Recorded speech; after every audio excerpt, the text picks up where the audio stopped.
মুসলিম উম্মাহ হবে শৃঙ্খলাবদ্ধ জাতি, যাদের প্রতিটা কাজ হবে সুশৃঙ্খল। আর আমাদের কাজগুলো কি এখন সুশৃঙ্খল? আমরা কিন্তু উশৃঙ্খল জীবনযাপন করি। দেখবেন ওই যে একটা হাদিস আছে শেষ জামানায়, যে নারী পুরুষের পোশাক পরবে, পুরুষ নারীর পোশাক পরবে। এই যে উশৃঙ্খলতা দেখেন না এখন শেষ জামানায়। আপনি দেখবেন এমন এক শ্রেণীর মেয়ে বের হয়েছে বাজারে, রাস্তাঘাটে, সমাজে, যারা কাপড় পরবে কিন্তু কাপড় পরেও নগ্ন থাকবে। এই কোনো হাদিস আমি বানিয়ে বলছি না, সবগুলো হাদিস সহি। এখন দলিল দিতে গেলে অনেক সময় চলে যাবে। তো উশৃঙ্খলতার যুগ, কাপড় পরে থাকাটা তাকওয়ার পোশাক, শালীনতা। আর এখনকার যুগটা চলছে কাপড় খোলার যুগ। কথা ঠিক না ঠিক বলেন? এখন মানুষ কাপড় খুলতে পারলে বেশি কমফোর্ট ফিল করে। আর আপনারা জানেন না, এই মহাবিশ্বে আমাদের পিতা এবং মাতা আদম এবং হাওয়া আলাইহিস সালাম, তাদেরকে সর্বপ্রথম কে নগ্ন করে দিয়েছিল জানেন?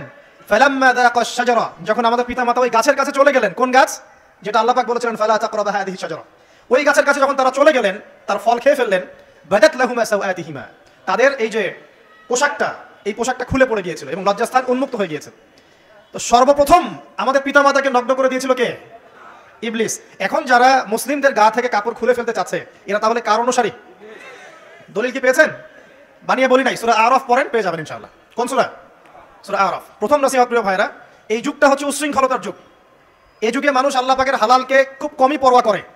আল্লাহর হালালকে মানুষ হারাম করে নিচ্ছে, আর আল্লাহর হারামকে মানুষ হালাল করে নিচ্ছে। আল্লাহ পাকের বিশাল একটা হারাম হচ্ছে সুদ বা রিবা, আর এখন আমাদের উপর রিবা হয়ে গেছে ওয়াজিব। নাউজুবিল্লাহ। একটা দেশ নাই যেটা সুদমুক্ত, একটা জেলা পাবেন না সুদমুক্ত, একটা গ্রাম, থানা, ইউনিয়ন পাবেন না সুদমুক্ত। নবীজি এই যুগের কথাই হয়তো বা বলেছেন, যে যুগে মানুষ সুদ থেকে বেঁচে থাকতে চাইলেও সুদের ছিটা ফোটা গিয়ে তার গায়ে লাগবে। মনে করেন আপনি একটা কনস্ট্রাকশন করেছেন, একটা সুদী প্রতিষ্ঠান থেকে লোন নিয়েছেন। এখন আপনি ওই কনস্ট্রাকশনটা ভাড়া দিয়েছেন, সেখানে মনে করেন আমি ভাড়া নিয়েছি, আমি আপনাকে মাসে মাসে ভাড়া প্রদান করছি। আপনি সেই ভাড়ার টাকাগুলো কালেক্ট করছেন, করে সেই প্রতিষ্ঠানের লোন শোধ করছেন। প্রত্যক্ষভাবে না হলেও আমি কিন্তু পরোক্ষভাবে সুদে হেল্প করছি। আমি বুঝাতে পারছি না মনে হয়। এর বাইরে 1% মানুষ এখন পৃথিবীতে নাই যে ব্যক্তি রিবা থেকে বাইরে, ইচ্ছাকৃত হোক অনিচ্ছাকৃত হোক। আর এই প্রসঙ্গ আসলে আমি 2-4টা কথা না বলে থাকতে পারি না। সেটা হলো নবী সাল্লাল্লাহু আলাইহি ওয়াসাল্লাম বলেছেন, রিবার 73টা শাখা আছে পাপের, তার মধ্যে সবচেয়ে নিচু শাখা হচ্ছে নিজের মাকে বিয়ে করা। সহিহ বুখারীর একটা বর্ণনা এসেছে, যে ব্যক্তি 1 দিরহাম সুদ খায়। দিরহাম কি? রৌপ্য মুদ্রা। কোথায় আছে? জাদুঘরে। কোথায় আছে? মার্কেটে আছে। রৌপ্য মুদ্রা দেখেছেন জীবনেও? স্বর্ণ মুদ্রা দেখেছেন? কোরআনে আছে, হাদিসে আছে, মার্কেটে নাই। কেন মার্কেটে নাই? কারণ পশ্চিমারা স্বর্ণ এবং রৌপ্য মুদ্রাকে হারাম করে দিয়েছে। পশ্চিমারা স্বর্ণ এবং রৌপ্য মুদ্রার ডিলিংসটাকে মার্কেট থেকে উঠিয়ে দিয়েছে। এই জন্য আপনি মার্কেটে গোল্ড কয়েন এবং সিলভার দিরহাম পাবেন না। কিন্তু আল্লাহ রাসূল সাল্লাল্লাহু আলাইহি ওয়াসাল্লামের যুগে এটা ছিল। এখন অনেক মানুষ দেখবেন বেদাত নিয়ে কথা বলে একদম ফেনা বের করে ফেলছে। অর্থনৈতিক সেকশনের বেদাত চোখে পড়ে নাই। এখন বলতে পারে এটা তো দুনিয়াবি বিষয়। বাস্তবিক অর্থে এটা দুনিয়াবি বিষয় নয়। কারণ এই পেপার মানির মধ্য দিয়ে, ইলেকট্রনিক মানির মধ্য দিয়ে আপনার সম্পদকে সিজ করে চুষে খাওয়া হচ্ছে, আপনি বুঝতে পারছেন না। এখন প্রতারণা করা কি জায়েজ না জায়েজ? শুআয়ব আলাইহিস সালামের নাম শুনেছেন? এটা কম ছিল মাদিয়ানে, শুআয়ব আলাইহিস সালামের কম। এই কম সম্পর্কে আল্লাহ পাক যখনই কথা বলেছেন, তখনই তাদের একটা দোষ উল্লেখ করেছেন। সেটা কি? সেটা হচ্ছে যে তোমরা অন্যায়ভাবে মানুষের সম্পদ আত্মসাৎ করো না।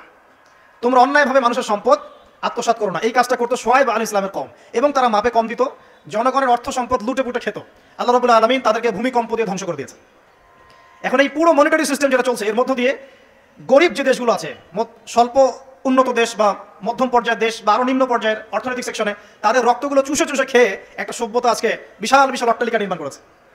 এই যে অন্যের রক্ত চুষে নিজে বড়লোক হওয়া, এটা কি হালাল না হারাম? এই কারণে এই মনিটারি সিস্টেমের মধ্যে হারাম আছে।